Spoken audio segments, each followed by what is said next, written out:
యేసుక్రీస్తు నామంలో బెతస్తా విడుదల పరిచర్య తరపున మీకు ప్రేమపూర్వకమైన వందనాలు. ఈ దిన వాక్య ధ్యానము. యెహోవా నీవే స్తోత్రము నొందదగిన వాడవు, నీ కట్టడలను నాకు బోధించుము. కీర్తనల గ్రంథం 119వ అధ్యాయం 12వ వచనం. మనము పాపము నుంచి దూరంగా ఉండగలిగితే అది మనల్ని మనం పొగుడుకునేలా చేయకూడదు. అలా మనలను పాపము నుంచి దూరం చేసిన దేవుణ్ణి స్తుతించాలి. కీర్తనల గ్రంథం 143వ అధ్యాయం 8వ వచనం ప్రకారం, నీ యందు నేను నమ్మిక ఉంచి ఉన్నాను, ఉదయమున నీ కృపా వార్తను నాకు వినిపింపుము. నీ వైపు నా మనసును ఎత్తుకొనుచున్నాను, నేను నడవలసిన మార్గమును నాకు తెలియజేయుము అంటున్నాడు. అలాగే 10వ వచనంలో కూడా మనం చూడగలిగితే, నీవే నా దేవుడవు, నీ చిత్తానుసారముగా ప్రవర్తించుట నాకు నేర్పుము.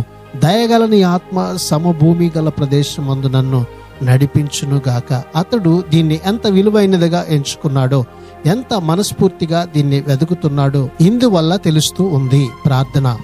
మమ్మలను మిక్కిలిగా ప్రేమించిన మా ప్రియ పరలోకపు తండ్రి యేసయ్య, మరొక నూతన దినాన్ని మాకిచ్చినందుకు నీకు వందనాలు, స్తోత్రాలు చెల్లిస్తూ, నీవు అధిక స్తోత్రము నందదగిన వాడవై ఉన్నందుకు, నీ కట్టడలను ఆజ్ఞలు అనుసరించి మేము నడుచుకున్నట్లుగా ఈ దినాన నీ సన్నిధిని చేరి నిన్ను స్తుతించే భాగ్యాన్ని మాకందరికీ దయచేయమని యేసు పరిశుద్ధ నామములో ప్రార్థించి అడిగి వేడుకుంటున్నాము తండ్రి. ఆమెన్.